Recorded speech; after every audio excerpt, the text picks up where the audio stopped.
The Man Who Didn't Want to Be Alone. London, 1978. A man sits alone in a small apartment. Quiet street, ordinary building, nothing unusual.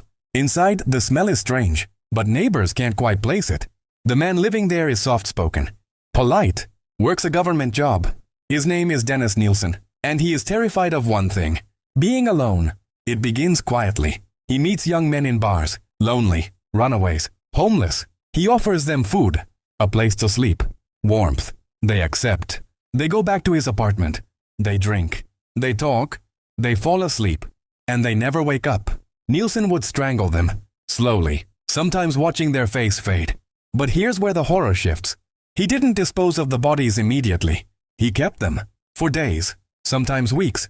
He washed them, sat them in chairs, watched TV with them, spoke to them, because in his mind, they weren't gone.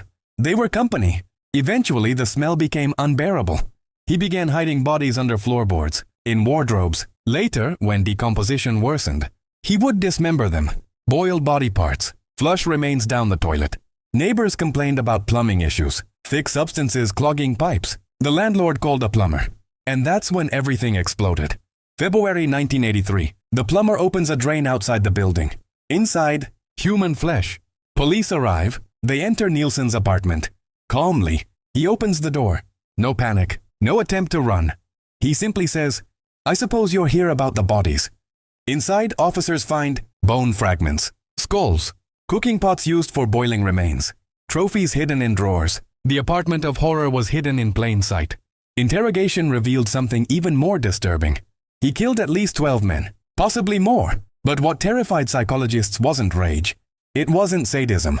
It was loneliness. He said he killed so they wouldn't leave, so they would stay with him forever. He described sitting beside decomposing bodies, watching television, feeling comfort, talking to them, like they were still alive. There was no dramatic childhood abuse story, no visible insanity. He was intelligent, organized, worked daily, blended perfectly into society.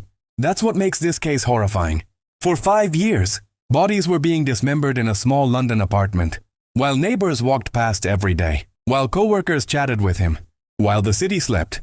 He was sentenced to life imprisonment. He died in prison in 2018, never showing real remorse, never fully explaining the emptiness inside him. The horror here isn't just murder. It's this.